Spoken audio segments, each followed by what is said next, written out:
Assalamualaikum warahmatullahi wabarakatuh. Hamdan syukuranillah wassalatu wassalamu ala rasulillah wa ala alihi wa sahbihi wa mawala amma ba'du. Puji beserta syukur mari sama-sama kita panjatkan kepada Allah Subhanahu wa taala. Selawat bernada salam senantiasa kita curahkan kepada junjungan kita Nabi besar Muhammad sallallahu alaihi wasallam. Yang saya hormati Bapak dan Ibu Dewan Guru SD Negeri Manis Sementara. Izinkan waktu sebentar, saya ingin menyampaikan terkait aksi nyata saya sebagai calon guru penggerak angkatan 11 di materinya di budaya positif. Bapak Ibu, seperti yang kita ketahui itu nama saya, Pak Tugas di SD Negeri Manis Sementara. Moto, jika tak mampu menjadi yang terbaik, berusahalah agar tidak menjadi yang terburuk. Selanjutnya, seperti yang sampaikan saya tadi, masalah budaya positif. Mungkin Bapak dan Ibu semua sudah tahu apa itu budaya positif. Seperti yang kita sampaikan di sini, budaya positif adalah salah satu sikap atau nilai dan juga kepercayaan dan praktek-prakteknya yang menciptakan lingkungan yang mendukung dan memotivasi orang untuk berkembang dan berkontribusi secara baik. Untuk membangun budaya positif, sekolah perlu menyediakan lingkungan yang positif, aman dan nyaman agar murid-murid mampu berpikir, bertindak dan menciptakan dengan merdeka, mandiri dan bertanggung jawab. Salah satu strategi yang perlu ditinjau ulang adalah bentuk disiplin yang dijalankan di sekolah selama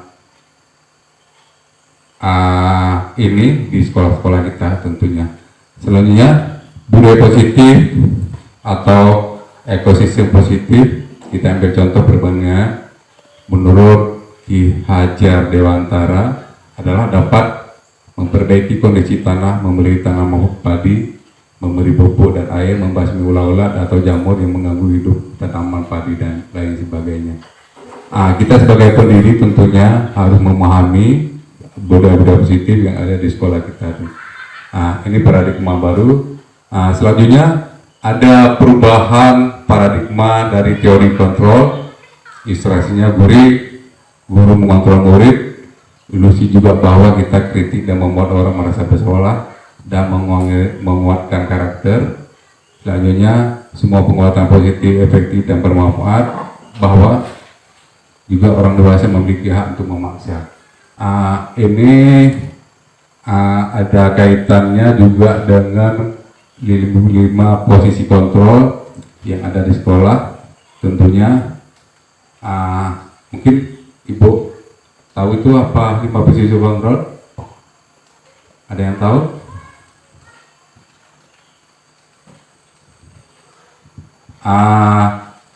5 posisi kontrol. Yang pertama sebagai penghukum deh. Kalau dulu penghukum mungkin bisa diartikan itu satu perbuatan yang benar. Yang di sini ada menghardik, menggertak ya, menunjuk-nunjuk, nyakiti dan menyindir. Selanjutnya untuk sekarang kalau penghukum dan pembuat merasa bersalah itu identitas gagah dari 5 posisi kontrol. Karena kalau lihat di sini 5 posisi kontrol tersebut, yang pertama ada penghukum, yang kedua pembuat merasa bersalah, yang ketiga sebagai teman, yang keempat sebagai pemantau, dan posisi kelima sebagai manajer tentunya. Kalau posisi kontrol, 5 posisi kontrol kita penghukum, identitas kita sebagai guru sebagai gagah. Contohnya menghardik. Selanjutnya kalau kamu tidak melakukan awas ya, itu juga penghukum bagi siswa dari guru. Juga pemerasa bersalah, contohnya apa? Berceramah dan mengatakan seharusnya ibu kecewa, juga itu termasuk 5 posisi kontrol dalam pembuat merasa bersalah. Tapi kalau memang integritas kita berhasil dan sukses, posisi kita di sini sekarang. Murid itu jadikan teman kita. Contohnya membuat alasan-alasan untuk muridnya. Artinya di sini contohnya apa lagi? Ayolah lakukan demi ibu. Anak-anak, apapun yang kerjakan, tolong kerjakan demi ibu. Artinya siswa itu kita menganggap sebagai teman kita, bukan pembuat merasa bersalah. Selanjutnya itu kita sukses juga. Itu di sini ada sebagai pemantau, artinya mengumbung dan mengukur. Selanjutnya apa peraturannya, misalnya contoh lagi. Selanjutnya hasilnya apa? Hasil dari pemantau ini menyesuaikan diri dan merasa dihargai. Selanjutnya di sini juga identitas yang berhasil yang diterapkan sekarang, apalagi dikaitkan dengan filosofi Ki Hajar Dewantara. Tentunya di sini kita diutamakan murid itu kita sebagai guru jadi sebagai manajer, mengajukan pertanyaan-pertanyaan, apa yang kita yakini, apa yang bisa kita kerjakan untuk memperbaiki masalah ini. Di sini juga hasilnya apa? Menguatkan pribadi-pribadi murid. Apa kaitannya? Murid bisa melakukan dirinya sebagai individu yang positif dan yang berkualitas. Nah, di sini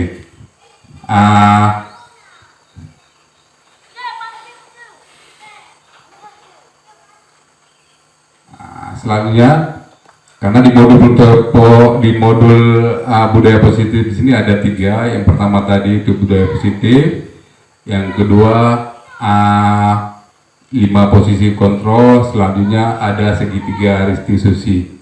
Mungkin seperti kita baca selama ini, ada di antara Bapak Ibu yang mengetahui itu apa itu restitusi. Kalau kita lihat di sini, restitusi merupakan proses kolaboratif yang mengejarkan murid untuk mencari solusi atas masalah mereka dan membantu murid untuk berpikir. Artinya si murid ini menjadi misteri apa nanti itu? Tentunya itu salah satu perbuatan yang mulia. Selanjutnya bagaimana mereka melakukan perbaikan. Di sini ada 9 ciri-ciri restitusi. Yang pertama, bukan kesalahan, bukan untuk menutup kesalahan, tapi untuk belajar dari kesalahan. Yang kedua, memperbaiki hubungan. Yang ketiga, tawaran, bukan paksaan. Selanjutnya, menuntun untuk melihat ke dalam diri si anak. Selanjutnya, mencari kebutuhan dasar yang mendasari tindakan. Selanjutnya, restitusi diri juga adalah cara yang paling untuk memperbaiki diri. Fokus pada karakter bukan tindakan, fokus pada solusi. Selanjutnya mengembalikan murid yang berbuat salah pada kelompoknya. Di sini ada segitiga restitusi. Yang pertama, validasi tindakan yang salah, menstabilkan identitas, menanyakan keyakinan. Contohnya apa? Nilai-nilai yang kita sepakati, kamu ingin menjadi apa? Setiap orang pasti pernah melakukan kesalahan. Kamu bukan satu-satunya yang pernah melakukan ini. Mungkin di sini ada pertanyaan Bapak Ibu. Nah, kalau ada pertanyaan kita lanjutkan. Contoh di sini yang pertama udah saya jelaskan, di antara segitiga restitusi ini ada validasi tindakan yang salah. Nah, ini ya Bu. Contohnya apa? Kamu tentu punya alasan mengapa melakukan itu. Adakah cara yang lebih efektif untuk mendapatkan apa yang kamu butuhkan? Kalau menanyakan keyakinan, nilai-nilai apa yang telah kita sepakati? Kamu ingin menjadi orang seperti apa? Kalau menstabilkan identitas, artinya kita nggak menyalahkan sana. Setiap orang pasti pernah melakukan hal tersebut. Soalnya kamu bukan satu-satunya yang pernah melakukan ini. Ya. Yang pertama, untuk menstabilkan identitas. Untuk membuat murid merasa gagal karena berbuat salah menjadi positif terhadap dirinya. Contohnya apa, Guru? Guru berkata, berbuat salah itu hal yang manusiawi. Tidak ada manusia yang sempurna. Bapak Ibu juga buat salah. Kita pasti bisa menyelesaikan permasalahan ini. Bapak Ibu tidak tertarik untuk mencari tahu siapa yang benar, siapa yang salah. Bapak Ibu lebih tertarik untuk menyelesaikan masalah. Kalau kamu menyalahkan dirimu sendiri terus-menerus, apa kamu bersikap baik pada dirimu sendiri? Itu salah satu restitusi, yaitu menstabilkan identitas. Selanjutnya, validasi tindakan yang salah. Nah, untuk membantu murid mengenali basic dirinya atau kebutuhan yang ingin dipenuhi ketika melakukan sesuatu, pada dasarnya setiap tindakan manusia bertujuan untuk memenuhi kebutuhan dasar. Selanjutnya ada penguasaan, ada kebebasan, ada diterima di lingkungan masyarakat sekitar, juga kesenangan dan bertahan hidup. Selanjutnya, untuk menanyakan keyakinan, murid melihat kesalahannya dihubungkan dengan nilai-nilai kebajikan. Mungkin nilai-nilai kebajikan yang selama ini kita kembangkan di sekolah terlalu banyak, ya. Salah satunya menghargai orang lain, kita bekerja sama, menghargai perbedaan. Kadang-kadang memang di dalam kelas ada yang memang yang pinter, ada yang setengah-setengah pinter, kadang-kadang memang ada yang yoga yang kadang-kadang berapa kali kita jelaskan pelajaran memang tidak mengerti. Itu salah satu menanyakan keyakinan.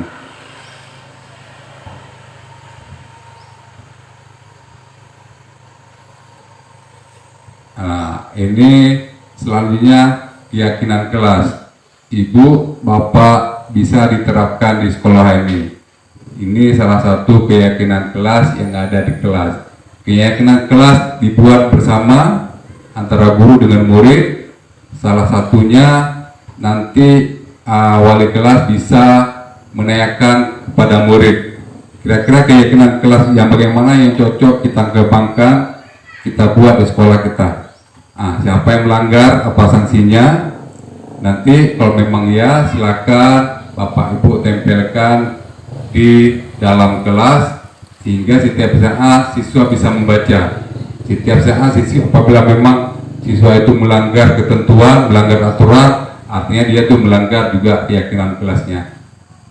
Ini salah satu keyakinan kelas yang saya ambil di sekolah lain. Yang pertama, saling menghargai.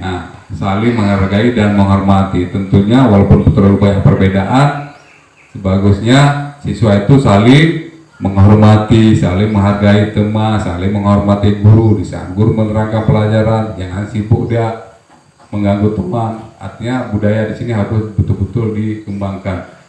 Selanjutnya, saling menyayangi dan peduli terhadap sesama. Artinya kadang-kadang memang salah satu siswa ketinggalan pulpennya, nggak ada bukunya, di siswa lain bisa meminjami kepada temannya. Juga bermusyawarah untuk menyelesaikan. Kira-kira memang Bapak Ibu bisa menerapkan juga di sekolah. Salah satu bentuk musyawarahnya apa? Bapak Ibu bisa belajar di luar kelas. Artinya siswa itu supaya nggak suntuk di dalam kelas, bisa kegiatan pembelajaran di luar kelas, di kebun atau di halaman-halaman sekolah atau di luar di luar pekarangan sekolah. Tapi kan kita harus kontrol juga siswanya. Jadi siswa ini bisa tertarik belajar dengan alam. Kadang-kadang banyak memang ilmu-ilmu yang bermanfaat yang dikembangkan di luar, sehingga bisa kita kembangkan kepada pendidikan si anak. Selanjutnya, bekerja sama untuk menjaga kebersihan. Ini salah satu juga keyakinan kelas yang ada atau yang Bapak Ibu kembangkan atau buat di sekolah. Ini bekerjasama menjaga kebersihan kelas. Kalau memang diantara memang ibu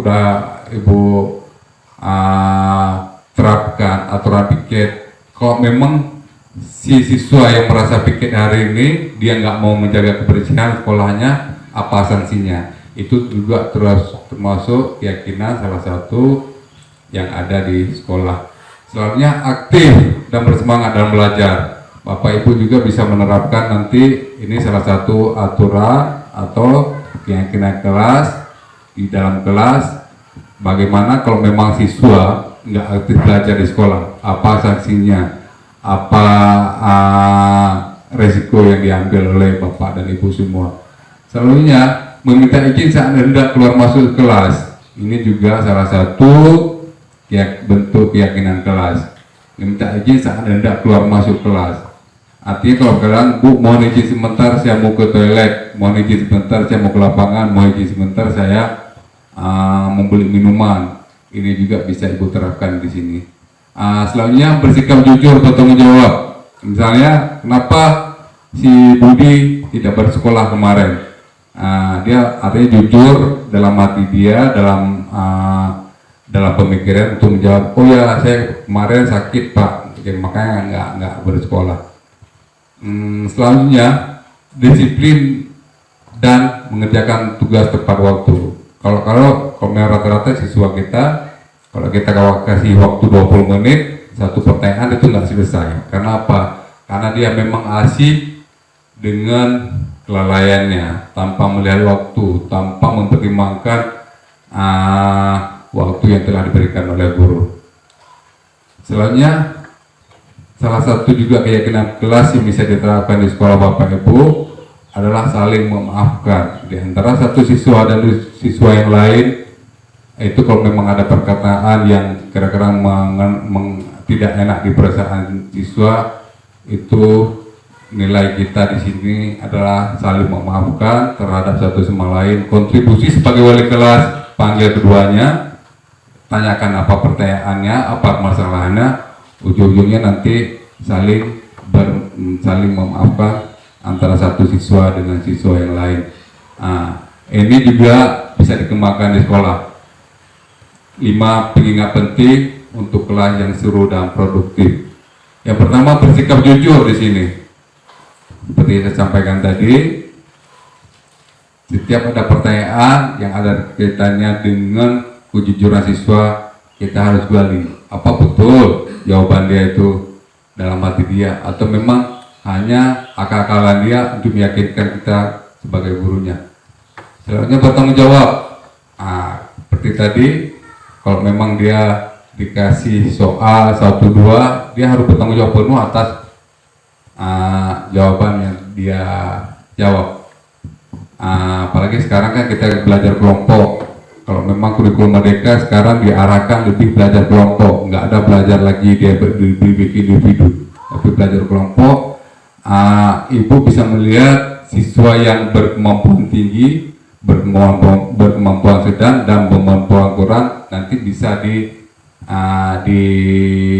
digabungkan. Artinya ya pandai, jangan yang pandai semua, yang setengah kadang-kadang pandai juga harus dibagi semua. Jadi di masing-masing kelompok ada yang anak pinter, ada yang memang anak-anak yang kurang lembab. Karena memang seperti yang kita dengar selama ini, anak itu memang nggak ada yang pinter, nggak ada yang bodoh. Anak itu memang kenapa nggak semangatnya tinggi, kita sebagai guru memang harus mengkaji, menganalisa faktor apa yang membuat anak itu demikian. Makanya sebelum kegiatan pembelajaran dimulai, kita harus melakukan asesmen awal dulu, asesmen kognitif dulu, non kognitif, biar kegiatan pembelajaran di sekolah nanti lebih efektif. Juga saling menghargai.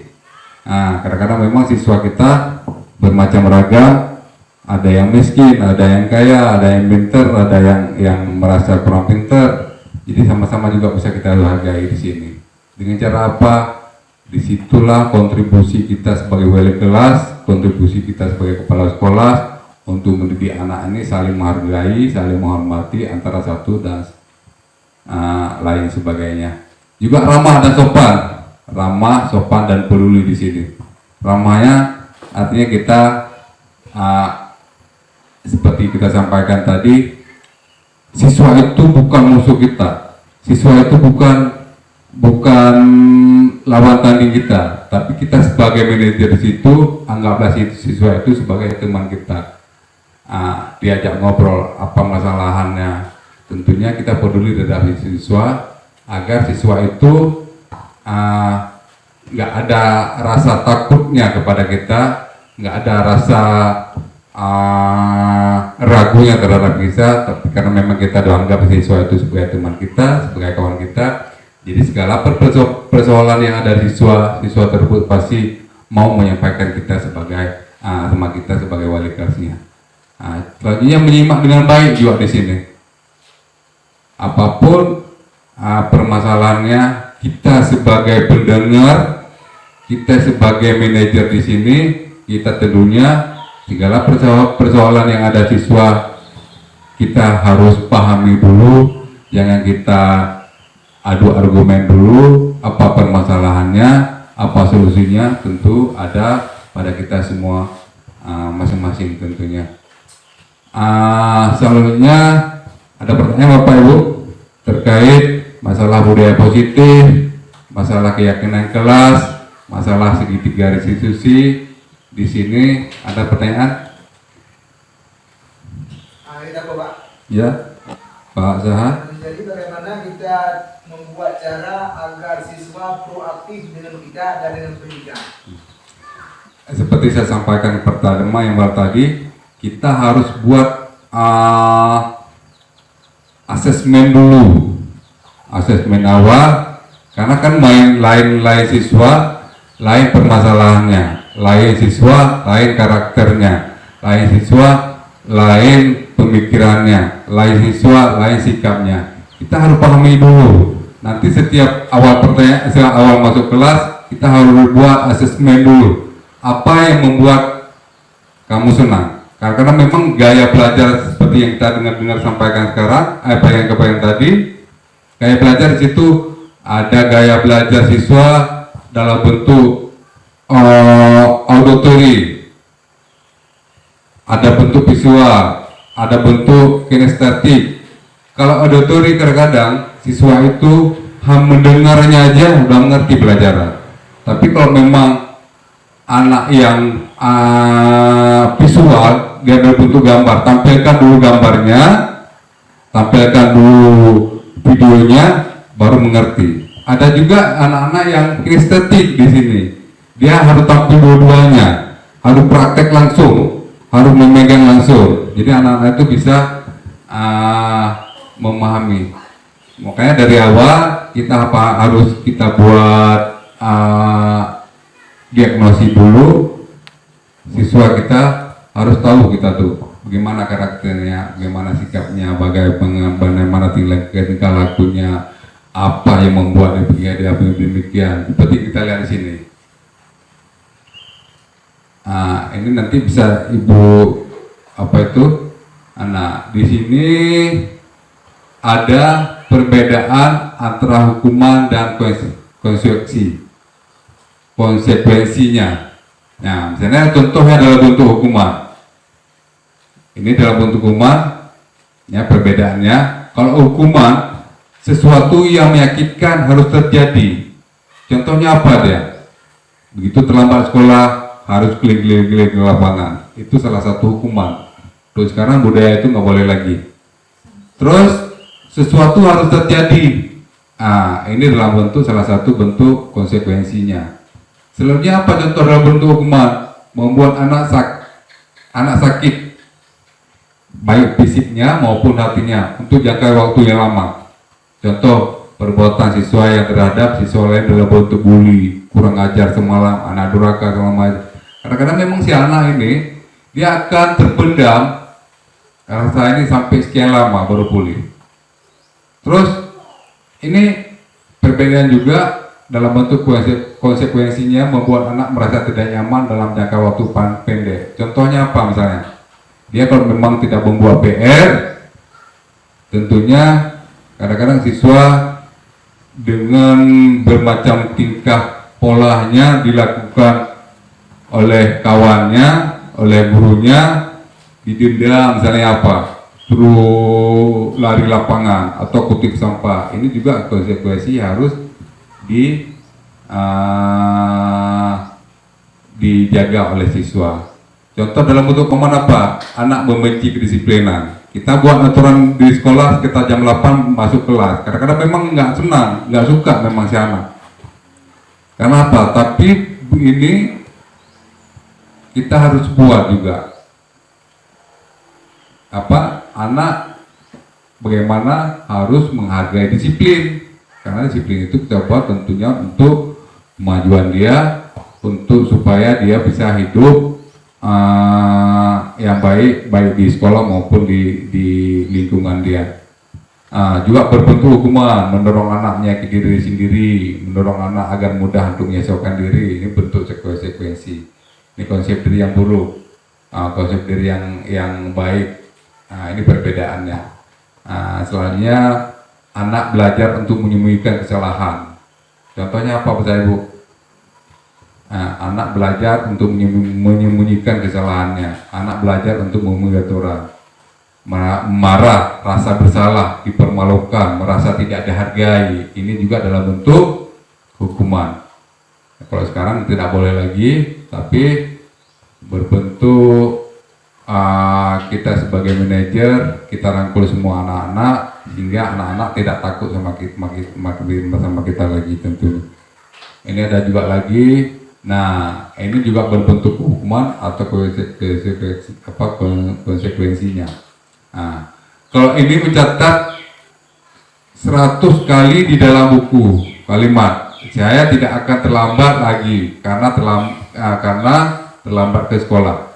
Saya tidak akan terlambat lagi karena terlambat ke sekolah. Ini salah satu juga berbentuk hukuman. Nah, ini perbedaan antara hukuman dan konsekuensi juga. Selanjutnya, lari mengelilingi lapangan basket 2 kali karena terlambat dari sekolah. Ini juga berbentuk hukuman. Itu sekarang nggak boleh lagi kayak gitu. Selanjutnya, murid diminta untuk push up 15 kali karena tidak menggunakan masker ke sekolah. Ini juga berbentuk hukuman. Nggak boleh lagi sekarang. Kalau konsekuensi mana? Menggantikan kertas teman yang telah dicoret-coret. Ini konsekuensi atas perbuatan dia mencoret-coret buku temannya. Selanjutnya, membersihkan tumpahan air di meja tulis karena tersenggol pada saat belajar. Ini konsekuensinya, dia harus menggantikan air ini yang telah tumpah. Selanjutnya, berbentuk hukuman juga, murid disuruh untuk menggunakan sepatu seharian sekolah karena tidak mengenakan sepatu hitam. Ini juga salah satu berbentuk hukuman. Selanjutnya di sini kalau bentuk konsekuensinya, lari mengelilingi lapangan basket 2 kali karena terlambat 10 menit. Itu terutama untuk pelajaran PJOK. Ini juga salah satu bentuk konsekuensi. Jadi Bapak itu harus tahu apa itu hukuman dan contoh-contoh dalam bentuk konsekuensi juga.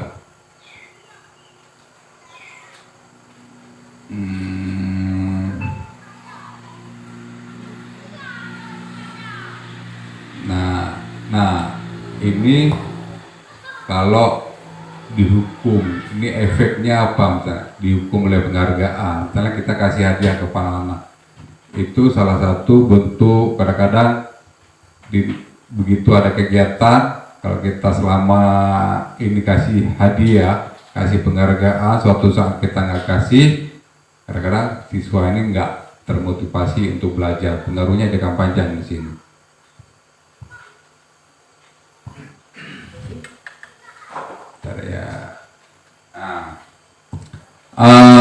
Selanjutnya ini 5 kebutuhan dasar manusia, ya.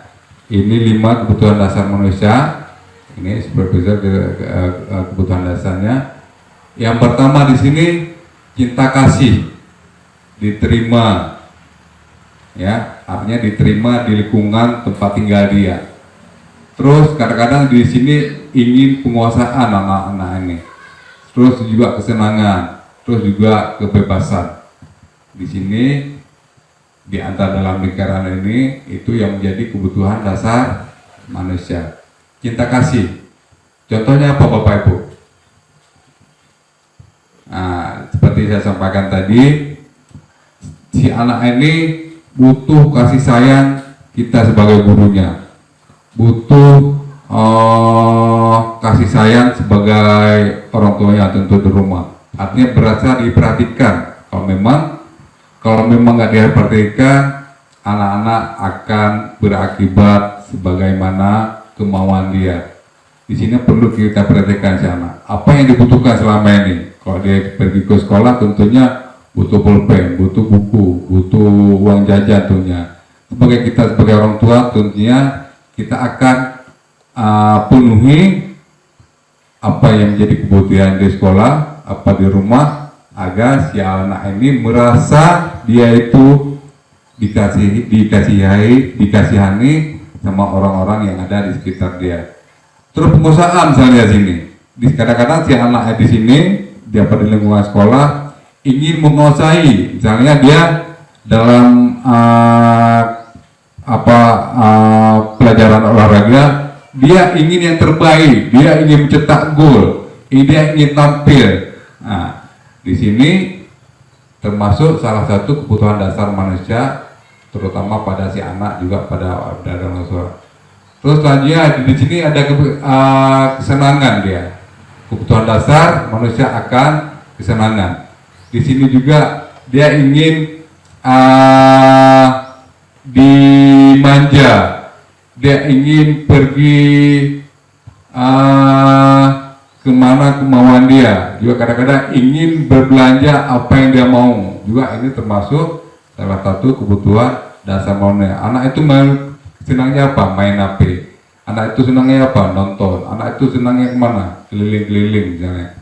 Nah, selanjutnya di sini juga salah satu kebutuhan dasar dia adalah juga berbentuk kebebasan. Dia nggak mau terikat, dia bisa kemana aja, tapi tetap dalam pengawasan kita sebagai orang tua tentunya.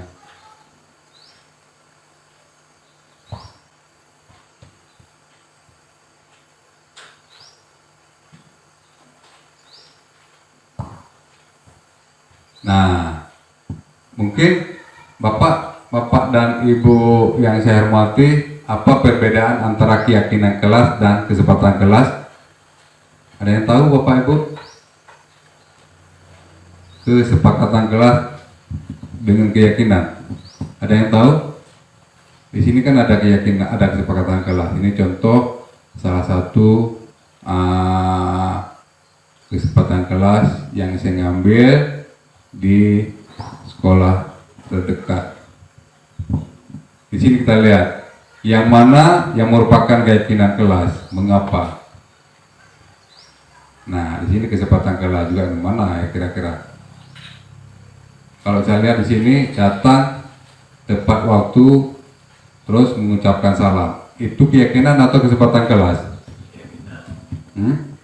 Kenapa?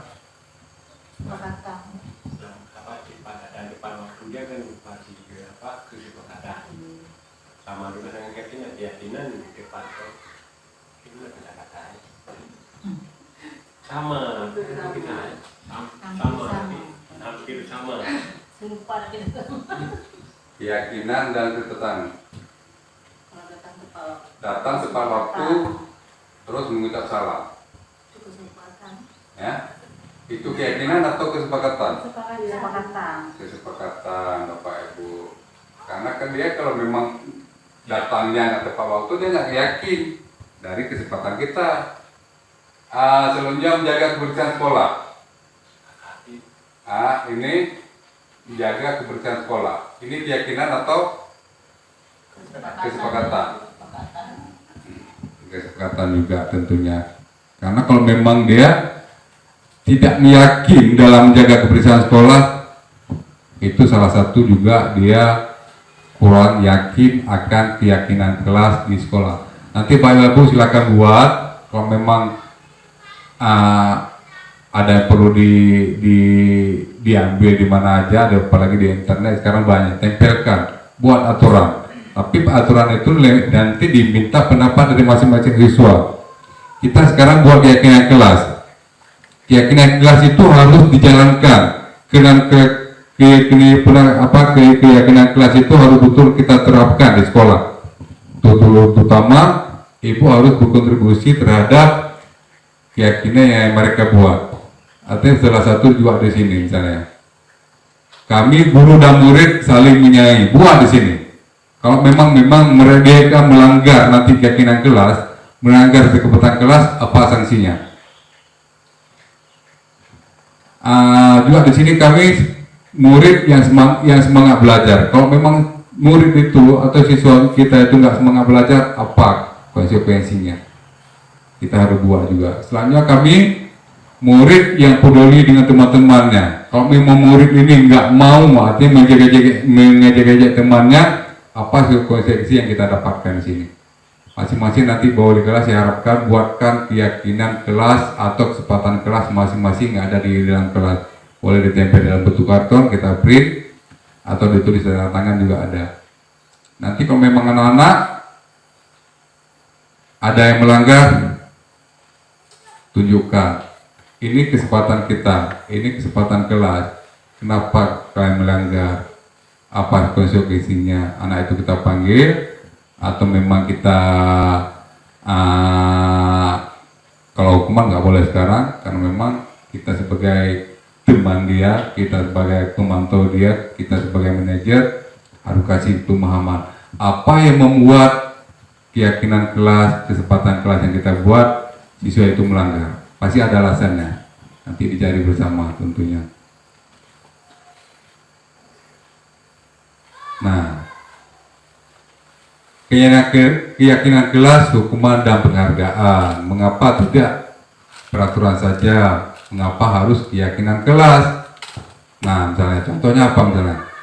Mengapa kita memiliki peraturan harus menggunakan helm bila mengendarai kendaraan bermotor atau roda 2? Apa itu? Mengapa kita memiliki peraturan harus menggunakan helm bila mengendarai kendaraan roda 2? Karena kalau memang kecelakaan, gitu ya, kepalanya pasti terlindungi. Ada lagi mungkin Bu Rana untuk keselamatan dalam berkendaraan atau dalam berlalu lintas. Bu Dewi, kita harus mematuhi tata tertib lalu lintas. Ini pertanyaan yang kedua, mengapa kita memiliki peraturan 3M? Apa itu 3M? Mencuci tangan, menggunakan masker, menjaga jarak 1,5 meter. Itu masa-masa COVID dulu. Tujuannya apa? Mungkin tahu kita semua, cuci tangan untuk mencegah kesehatan atau menghindari dari kuman, penyakit yang ada di tangan. Menggunakan masker agar kita bisa menjaga kesehatan, terjauh dari segala macam penyakit. Selanjutnya, mengapa kita memiliki peraturan harus datang tepat waktu pada saat mengikuti pelatihan?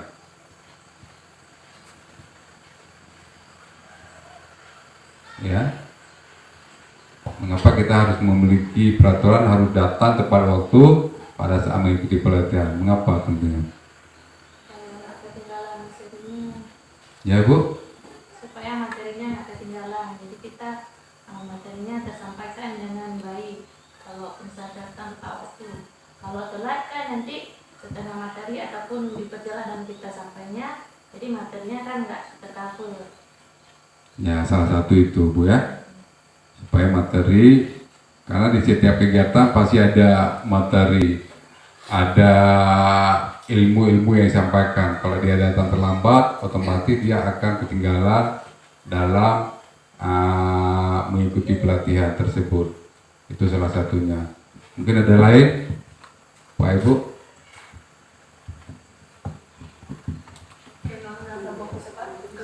Kesepakatan sebelum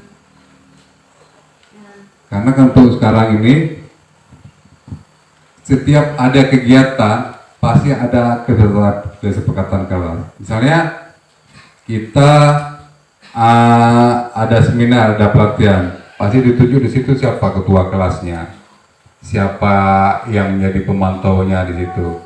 Tujuannya apa? Untuk menjaga ketertiban dalam setiap kegiatan.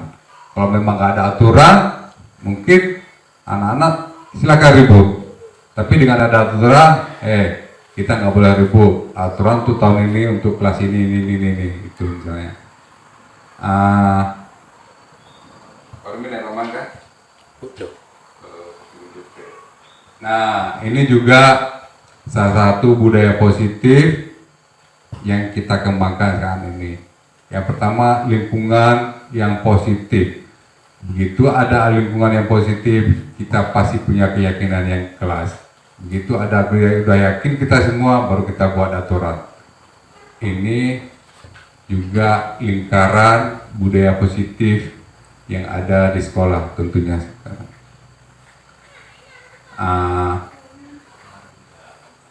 Ini saya lompat-lompat ya. Nah, ini kalau teori metodologi perilaku manusia tentunya. Dia ada eksternal dari luar dan juga ada internal dari dalam. Contoh yang pertama apa? Untuk menghindari ketidaknyaman atau apa yang akan terjadi apabila saya tidak melakukannya. Itu harus dari kita dulu. Arti motivasi dalam bentuk eksternal dengan tujuan disiplin positif. Selanjutnya untuk mendapatkan imbalan dari orang lain atau institusi, apa yang akan dapatkan apabila saya melakukannya. Itu juga salah satu teori motivasi perilaku manusia dari dalam diri kita. Untuk menghargai diri sendiri menjadi insan sesuai harapan kita. Saya akan menjadi orang seperti apa bila saya melakukannya. Segala sesuatu harus bentuk dorongan baik dari motivasi dari internal maupun motivasi eksternal tentunya.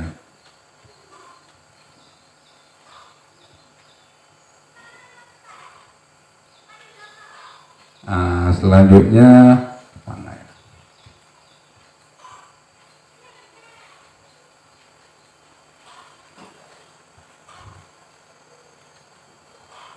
Nah, ini adalah kegiatan pedalaman keyakinan kelas tabel Y, tabel ini dalam bentuk angka Y dan tabel T, ya, ini T ini. Ini. Nah, tabel T, tabel Y, hormat.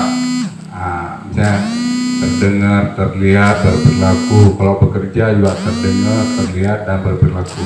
Kalau tabel T, ya, ini tabel T ini. Tempat apa ini? Oh ya, tempat untuk bekerja, merasa diterima dan merasa juga dihargai tentunya. Nah, yang hormat. Kami meyakini bahwa sangat penting untuk menghormati semua orang dan barang milik orang lain. Ini salah satu penghormatan juga. Kalau bekerja kami meyakini bahwa sangat penting untuk mengerjakan segala pekerjaan atau mengikuti kegiatan yang telah ditugaskan. Kalau diterima dengan baik, diterima dan dimiliki, kami meyakini bahwa sangat penting untuk merasa diterima pada suatu kelompok, saling peduli satu dengan yang lain.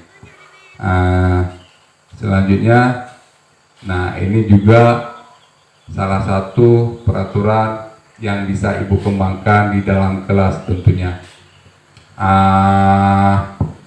Ini salah satu bentuk keyakinan atau nilai-nilai kebajikan apa yang kita dapatkan di sini. Misalnya, selalu kembalikan buku kepada tempatnya. Ini bisa salah satu keyakinan. Di sini nilai kebajikan apa yang kita dapatkan di sini? Kalau yang pertama ini, selalu kembalikan buku kepada tempatnya. Disiplin, artinya menghargai. Setelah dia baca, menghargai diri dia untuk menyimpan buku pada tempatnya, terutama di pusaka dan sudut belajar, sudut pojok. Ini dilarang mengganggu orang lain. Ini nilai kebajikan apa yang kita dapatkan di sini. Dilarang mengganggu orang lain. Menghargai. Selanjutnya Pak Caha.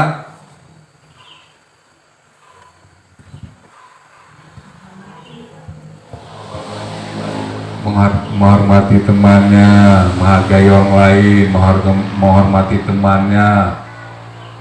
Kira-kira nilai karena kan nilai-nilai kebajikan itu paling banyak. Nilai kebajikan adalah nilai yang ada dalam diri kita untuk kebajikan orang lain. Artinya nilai kebajikan ini banyak kali yang harus kita miliki yang ada. Jadi sekarang mau nggak kita berbuat, mau nggak kita mengembangkan diri kita. Selanjutnya hadir di sekolah 15 menit sebelum belajar dimulai. Kira-kira ini salah satu keyakinan kelas, tapi nilai kebajikan apa yang kita tujukan kepada siswa? Disiplin juga iya, bertanggung jawab iya, menghargai diri dia sendiri, menghargai waktu. Misalnya seperti Bu Dewi sampaikan tadi, kalau dia 15 menit terlambat, berapa pelajaran dia, berapa materi yang sudah dia lewati. Selanjutnya dilarang melakukan kekerasan. Ini salah satu juga keyakinan kelas. Ini juga ada pengaruhnya tadi dengan pertanyaan yang pertama, yaitu menghargai orang lain, menghormati teman, menyayangi teman, melihat teman itu bukan sebagai musuh dia, tapi sebagai kawan dia, sebagai rekan dia, sebagai tim dia dalam belajar tentunya. Dilarang menggunakan narkoba. Itu juga salah satu bentuk keyakinan kelas yang bisa kita kembangkan di dalam kelas tentunya. Nilai kebajikan juga di sini banyak yang kita dapatkan di sini. Tentunya kalau menggunakan narkoba dia dapat merusak diri dia sendiri, mengakibatkan dia stres, dia mengakibatkan terlalu gampang emosi, tidak menghargai orang lain karena pemikiran sudah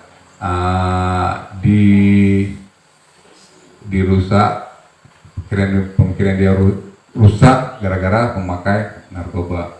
Selanjutnya bergantian atau menunggu giliran. Ini juga salah satu keyakinan kelas yang bisa kita kembangkan, kita terapkan di sekolah tentunya. Misalnya dalam baris berbaris di saat kita memasuki ruang kelas, itu tunggu giliran kita bersalaman dengan murid, tunggu giliran murid bersalaman dengan guru, menunggu giliran. Artinya kalau memang dari sini bisa diterapkan, salah satu keyakinan kelas dia, alhamdulillah bisa dia lalui tentunya. Gunakan masker tentunya itu di saat masa pandemi dulu ya. Kalau jangan berlari di kelas atau koridor tentunya. Koridor di lapangan, di dalam kelas, di teras itu termasuk juga ini. Ini salah satu juga keyakinan kelas, sehingga apa? Kalau dia berlari nanti terpleset jatuh. Kalau dia berlari dia nanti begitu jatuh bajunya kotor. Itu nilai kebajikan di sini, menghargai yang ada di diri kita masing-masing tentunya. Mungkin ada pertanyaan lagi Bu? Oke, selama ini kita dengar siswa itu tidak disiplin, guru itu tidak disiplin, si anak tidak disiplin. Nah, ini mari kita pahami bersama apakah makna disiplin. Apakah makna disiplin? Kalau kita lihat, disiplin berasal dari bahasa Latin disiplina, yang artinya belajar. Makna asal dari kata ini berkonotasi dengan disiplin dirinya. Intinya di sini, disiplin makna kata disiplin telah berubah menjadi sesuatu yang dilakukan seseorang pada orang lain untuk mendapat kepatuhan, kecenderangan umum ya adalah menghubungkan kata disiplin dengan ketidaknyamanan, bukan dengan apa yang kita hargai atau pencapaian suatu mulia. Intinya di sinilah sesuatu yang dilakukan seseorang pada orang lain untuk mendapat kepatuhan itu namanya disiplin menurut Ki Hajar Dewantara. Ya. Nah, mana lagi? Ini sudah.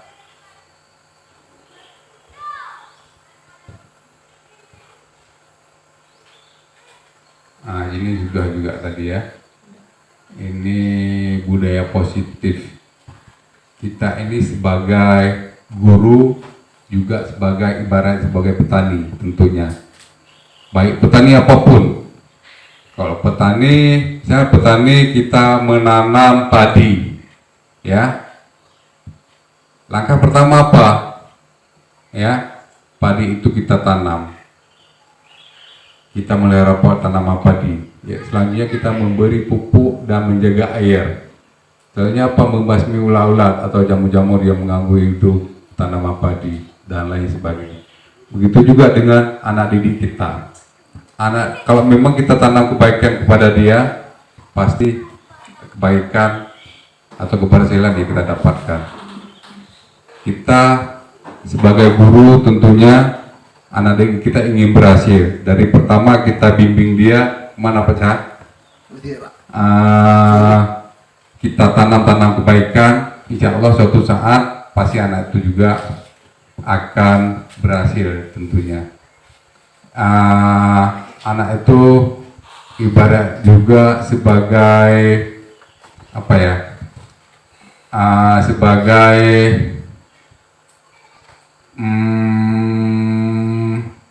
Sebagai montir.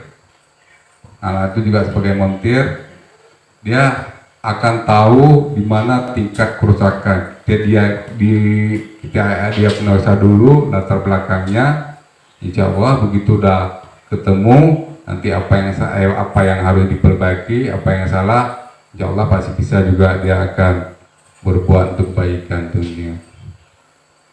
Nah ini nggak usah.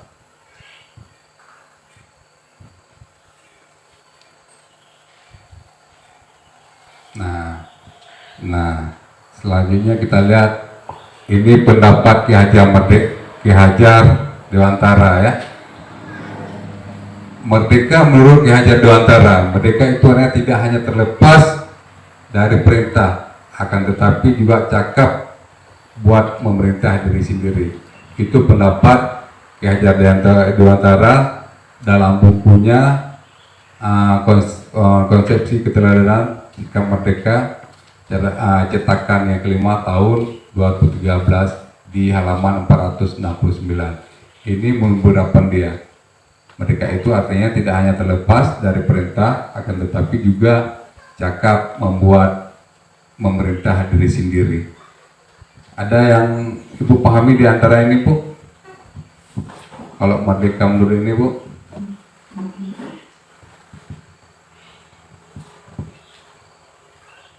Bu Ratna? Jadi menurut kita pahami itu merdeka bukan tua kok nggak bisa IT, tapi tua juga harus IT yang ikut karena tidak perlu perintah. Karena itu juga cakap. Jadi IT kalau bisa, tapi nggak merdeka. Yang kata lain menurut saya itu. Ya, itu salah satu pembelajaran berbasis IT nantinya ya. Di sini tidak hanya terlepas dari perintah, artinya juga dia tidak hanya menunggu perintah dulu baru dia berbuat. Anak-anak tolong kerjakan ini, tapi kesadaran diri dia untuk berbuat. Akan tetapi juga cakap untuk memerintah diri sendiri. Dia bergerak hatinya untuk selalu berbuat untuk kesenangan dia dan orang lain. Bergerak hatinya untuk selalu berbuat. Misalnya dia selalu tanpa diperintah dia selalu berbuat. Misalnya sembahyang, begitu ada waktu azan, langsung dia ke ke kamar mandi atau ke tempat air wudhu langsung dia sholat, atau memang langsung dia pergi ke masjid, atau memang mengajak teman-temannya untuk selalu pergi ke masjid untuk sholat berjamaah tentunya. Selanjutnya ini sudah Bapak Ibu ya. Nah, ini bentuk stimulus, ini stimulus ini merangsang si anak.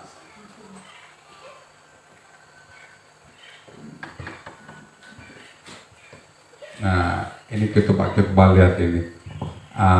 Contoh perubahan paradigma baru, kegiatan kepalan tangan. Ada si A dan si B, Anda dan teman Anda yang di samping. Sobeklah secari kertas, tuliskan benda atau sesuatu yang sangat berharga untuk Anda.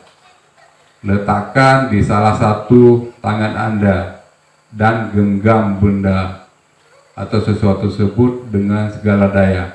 Buatlah sebuah kepalan. Ya, teman Anda atau si B akan mencoba dengan sekuat tenaga dengan berbagai cara untuk meminta Anda memberikan benda tersebut. Apa yang terjadi? Ribut. Hah? Ribut. Kayak melupa. Nah, ini ada kertas misalnya, kita tulis, ya, kita tulis benda atau sesuatu yang sangat berharga, emas misalnya, kita tulis ya. Bisa kita bentuk kepolan. Ada datang kawan kita yang merebut, apa yang terjadi?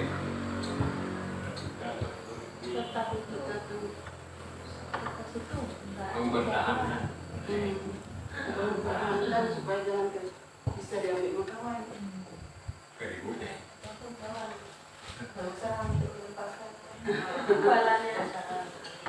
Iya, berusaha. Kalau menurut saya terjadi kebutuhan.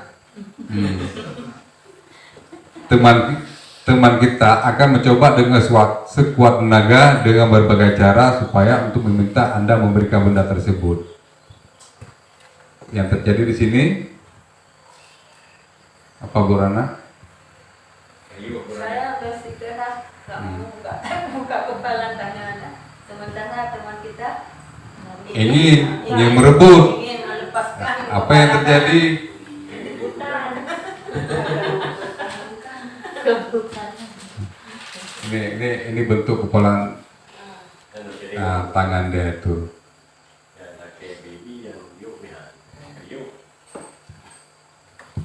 Di sini apa yang terjadi, Bu Siti?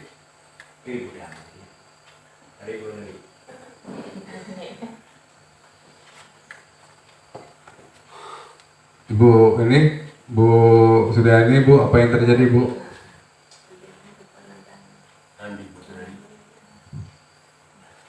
Kegiatan kepalan tangan.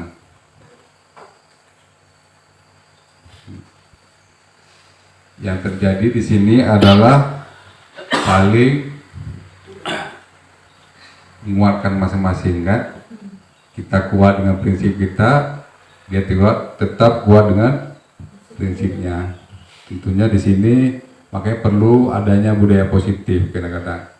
Makanya saya sekali lagi coba Ibu kembangkan budaya positif yang ada di kelas, di sekolah kita tentunya, untuk membuat satu keyakinan kelas, kesepakatan kelas. Nanti siapa yang melanggar, apa sanksinya? Tentu sanksinya adalah sanksi yang bersifat membangun, bukan efek jera. Karena seperti saya sampaikan tadi, kita nggak boleh lagi memberi hukuman kepada siswa sekarang.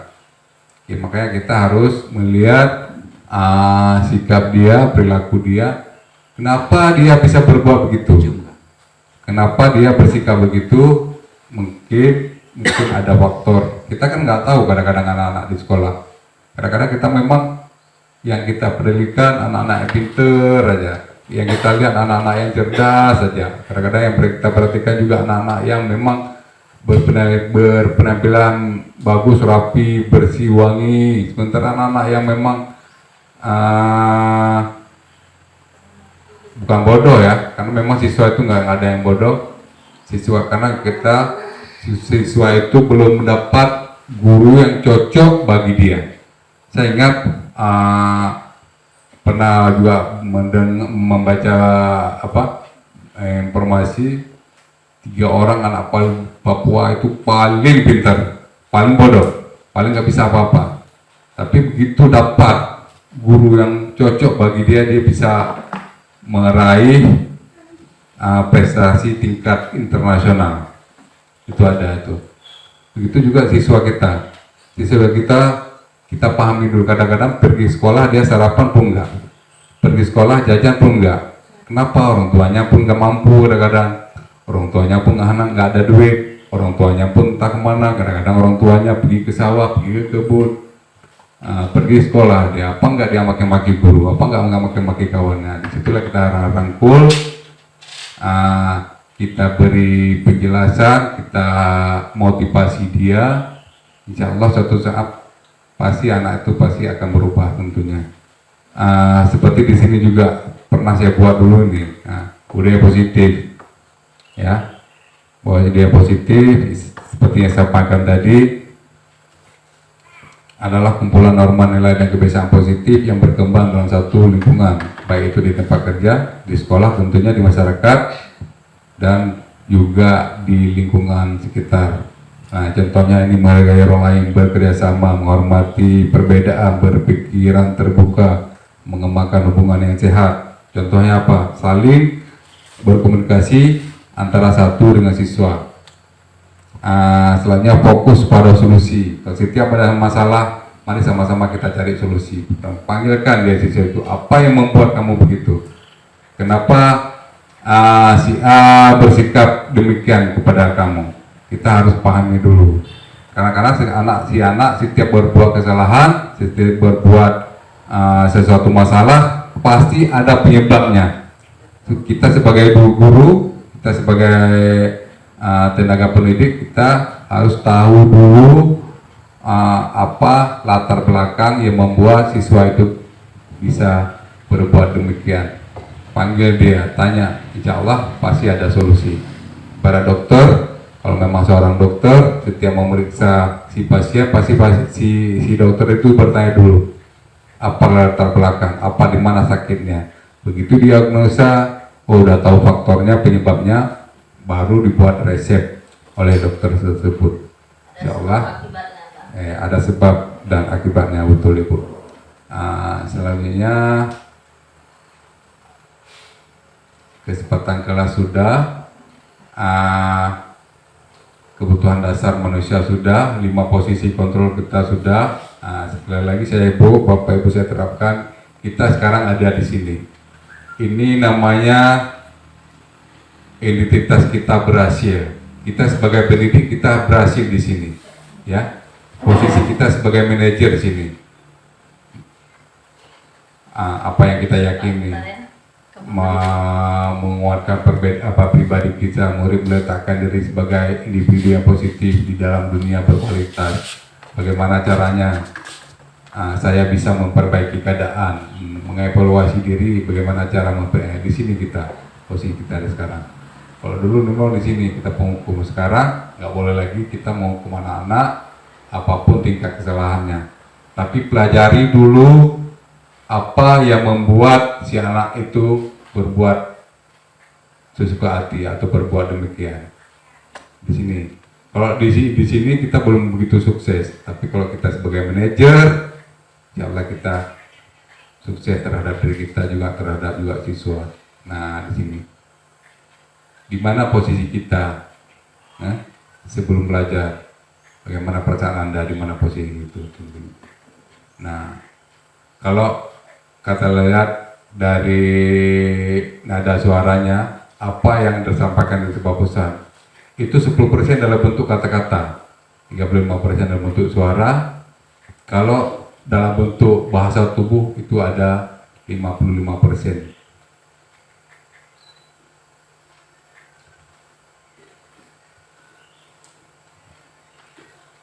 Nah, ini sudah.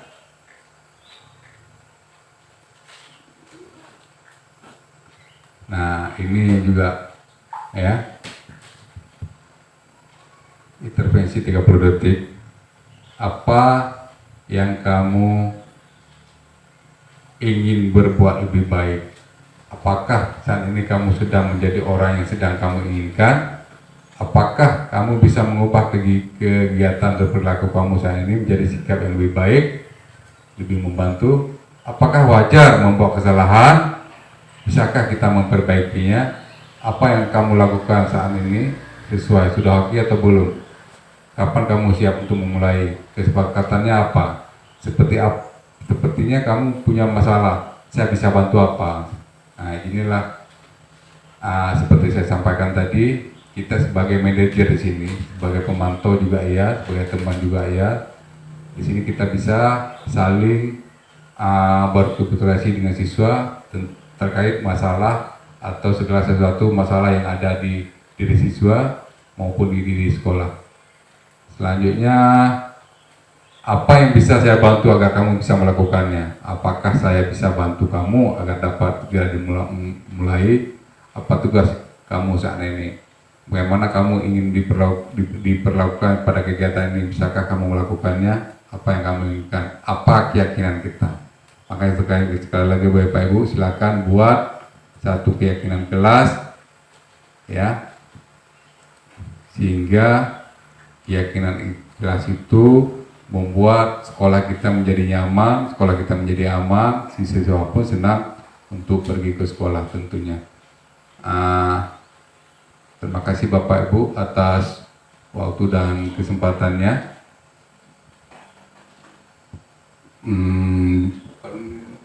7 menit. Ada pertanyaan lagi Bapak Ibu?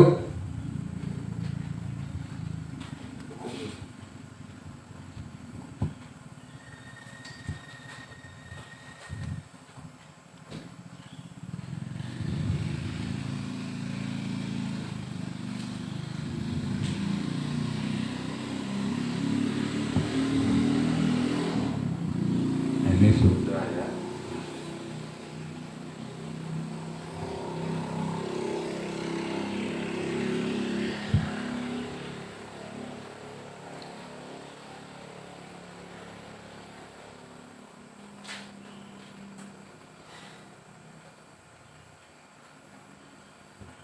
Nanti kalau memang nggak ada pertanyaan, demikian yang dapat saya sampaikan. Semoga apa yang saya sampaikan tadi, kalau memang ada yang bapak dan ibu bisa ambil, silakan diterapkan di sekolah. Kalau memang kira-kira ilmu itu sudah bermanfaat, silakan dikesampingkan. Ngambil yang bermanfaat tentunya. Apa yang saya sampaikan di sini sangat bermanfaat terhadap diri kita, terhadap siswa kita. Semoga apa yang kita impikan, apa yang kita cita-citakan, apa yang jadi tujuan pelajaran kita di masing-masing kelas tentunya sangat berguna bagi kita, tentunya juga berharap bagi siswa didik kita. Demikian yang dapat sampaikan. Terima kasih atas segala perhatian, mohon maaf atas segala kekurangan. Bila taufiq wal hidayah. Assalamualaikum warahmatullahi wabarakatuh.